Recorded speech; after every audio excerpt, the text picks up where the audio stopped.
दोस्तों नमस्कार। एक बार फिर से आपका दयामन जी के क्लासेज में हार्दिक स्वागत है। दोस्तों आज का टॉपिक हमारा राजस्थान कक्षा 8 की जो पुस्तक है उसका पहला पार्ट है, पहला लेसन है और हमारे लेसन का नाम है 18वीं सदी का राजस्थान। 18वीं सदी के राजस्थान के बारे में आज हम इस टॉपिक में इस वीडियो में पढ़ने जा रहे हैं। तो दोस्तों वीडियो को एक बार सब्सक्राइब ज़रूर कर देना। तो चलो वीडियो शुरू करते हैं। 18वीं सदी का राजस्थान।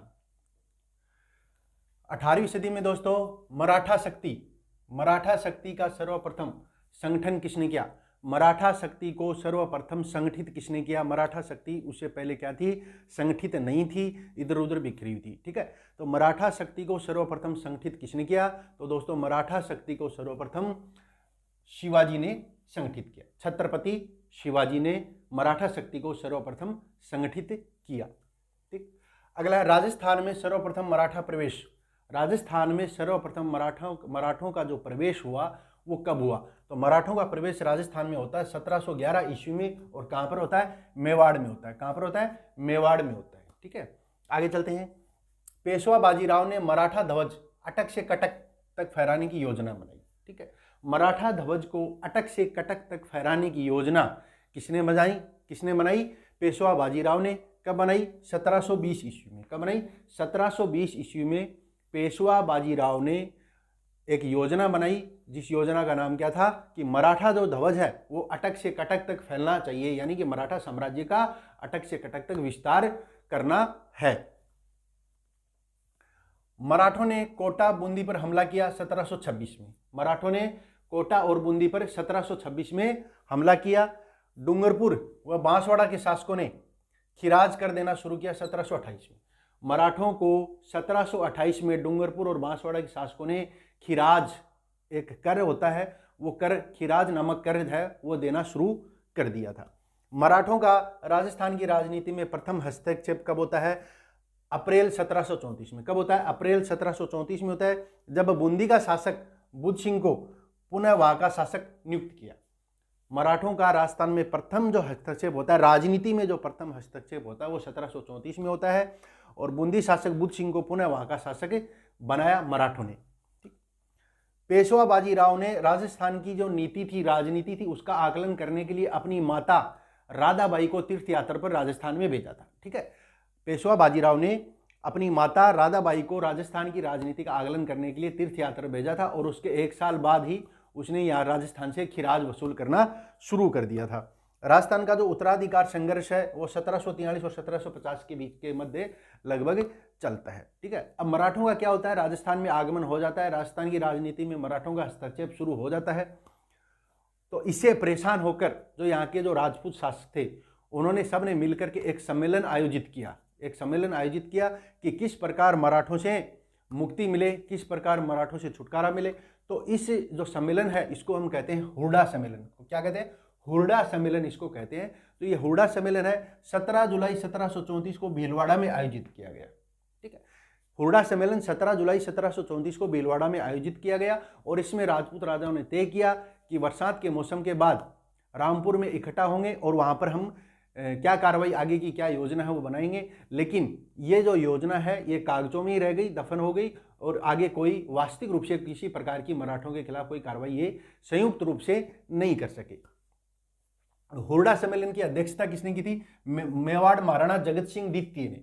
मेवाड़ के महाराणा जगत सिंह द्वितीय ने हुरडा सम्मेलन की अध्यक्षता की थी। और हुरडा सम्मेलन में कौन कौन से शासक शामिल हुए थे, भाग लिए थे? तो दोस्तों कोटा के महाराव थे दुर्जन साल, आमेर के सवाई जय सिंह, जोधपुर के अभय सिंह और नागौर के भगत सिंह आदि प्रमुख शासकों ने इसमें भाग लिया था हुरडा सम्मेलन में। अब दोस्तों क्या है उदयपुर में? क्या है उदयपुर के महाराणा अमर सिंह द्वितीय की जो पुत्री होती है, महाराणा अमर सिंह द्वितीय की पुत्री होती है चंदर कुंवर बाई। उनका जो विवाह होता है वो आमेर के सवाई जयसिंह के साथ होता है।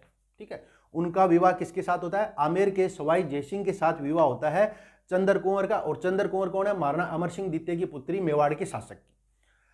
अब ये जो विवाह होता है तो इसमें एक शर्त होती है कि चंदर कुंवर के जो पुत्र उत्पन्न होगा वही जयपुर का आमेर का शासक बनेगा। और यहीं से इसी शर्त के आधार पर क्या होता है कि सवाई जयसिंह की तो मृत्यु हो जाती है और इनके जो पुत्र उत्पन्न होता है उसका नाम होता है बुध सिंह, माधो सिंह। और इनका जो सवाई जय सिंह का जो बड़ा पुत्र होता है सवाई ईश्वरी सिंह, और दोनों के बीच में गृह युद्ध हो जाता है और इस गृह युद्ध में भी मराठों ने हस्तक्षेप किया था। तो सवाई जय सिंह की मृत्यु हो जाती है 1743 में। सवाई जय सिंह की मृत्यु कब हो जाती है? सवाई जय सिंह की मृत्यु दोस्तों 1743 में हो जाती है। और फिर ईश्वरी सिंह और माधो सिंह दोनों के बीच में उत्तराधिकार की लड़ाई होती है, और इन दोनों के बीच में राजमहल और बगरू के 2 युद्ध होते हैं। ईश्वरी सिंह और माधो सिंह के बीच में 2 युद्ध होते हैं, राजमहल और बगरू के युद्ध होते हैं। अब माधो सिंह जो है, माधो सिंह का मराठा सरदार मल्हार राव होलकर ने इसका पक्ष लिया और इसको जयपुर का शासक बना दिया। मराठों ने क्या किया? मराठा जो सरदार था मल्हार राव होलकर, उसने माधो सिंह का पक्ष लिया और जयपुर का शासक माधो सिंह को बना दिया।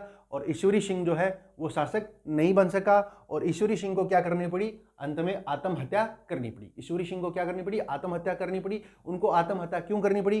क्योंकि उनका जो सेनापति था हरगोविंद नाटानी ने उनके साथ विश्वासघात किया, उनके साथ धोखा किया। ठीक है, ईश्वरी सिंह को आत्महत्या क्यों करनी पड़ी? क्योंकि उनके जो सेनापति थे हरगोविंद नाटानी, उनके विश्वासघात के कारण ईश्वरी सिंह को आत्महत्या करनी पड़ी। दोस्तों, जयपुर की तरह ही जोधपुर में भी क्या हुआ? उत्तराधिकार संघर्ष हुआ और जिसमें मराठों ने हस्तक्षेप किया। तो जोधपुर में क्या होता है? राम सिंह व बखत सिंह के मध्य उत्तराधिकार का संघर्ष होता है। किसके मध्य होता है? राम सिंह व भगत सिंह के मध्य उत्तराधिकार का संघर्ष होता है और जोधपुर राज्य को 2 भागों में बांट दिया जाता है। 2 भागों में बांट दिया जाता है और यहाँ पर भी मराठों ने हस्तक्षेप किया। इसी तरह मेवाड़ में भी मराठों ने, मेवाड़ के उत्तराधिकार संघर्ष में भी मराठों ने हस्तक्षेप किया। यहाँ पर क्या होता है? मेवाड़ में 1761 ईस्वी में राज सिंह द्वितीय की मृत्यु हो जाती है और उसके बाद में शासक कौन बनता है? हरि सिंह बनता है। ठीक है, 1761 ईस्वी में महाराणा राज सिंह द्वितीय की मृत्यु हो जाती है और मेवाड़ का शासक बनता है हरि सिंह। हरि सिंह के शासक बनने के बाद रतन सिंह भी क्या बन जाता है? शासक का दावेदार बन जाता है, शासन का दावेदार, गद्दी का दावेदार बन जाता है। और हरि सिंह और रतन सिंह के बीच में क्या होता है? उत्तराधिकार संघर्ष होता है और दोनों ने मराठों से सहायता पाने का प्रयास किया और इस चक्कर में क्या हो जाता है? मेवाड़ की आर्थिक स्थिति काफ़ी खराब हो जाती है और मराठों की जो मांग है उनको ये पूरा नहीं कर पाते हैं। राजपूत शासकों ने अंग्रेजों के साथ संधियां करना शुरू कर दिया 1817-1818 में। 1817-1818 में क्या हुआ? राजपूत शासकों ने अंग्रेजों के साथ संधियां करना शुरू कर दिया, जिसे सहायक संधि कहा जाता है। क्या कहा जाता है? सहायक संधि कहा जाता है। इन्होंने संधियां शुरू कर दिया। अब इन्होंने संधियां शुरू क्यों कर दी? क्योंकि ये मराठों के आतंक से परेशान हो चुके थे। जो राजपूत राजा थे राजस्थान में, वो मराठों के आतंक से क्या हो चुके थे? बिल्कुल परेशान हो चुके थे। इसलिए कम समय में ही सभी राजस्थान की लगभग सभी रियासतों ने क्या कर दिया? अंग्रेजों के साथ, ईस्ट इंडिया कंपनी के साथ समझौता कर लिया, सहायक संधि कर ली। अब राजस्थान में राज्यों में सर्वप्रथम अंग्रेजों के साथ सहायक संधि किसने की? भरतपुर ने की। किसने की? भरतपुर ने। कब की? 29 सितंबर 1803 में। ठीक है, इस ईस्ट इंडिया कंपनी के साथ यानी कि अंग्रेजों के साथ सबसे पहले संधि किसने की? भरतपुर रियासत ने की थी। कब की थी? 29 सितंबर 1803 को। उसके बाद में 1818 ईस्वी तक लगभग सभी राज्यों ने संधि कर ली थी, सिरोही को छोड़ करके। 1818 ईस्वी तक लगभग सभी रियासत जो थी राजस्थान की, वो अंग्रेजों के साथ उन्होंने संधि कर ली थी। सिरोही जो है वो मारवाड़ के विरोध के कारण सिरोही ने सबसे अंतिम समय में सिरोही ने अंग्रेजों के साथ सहायक संधि की। कब की? 1823 में।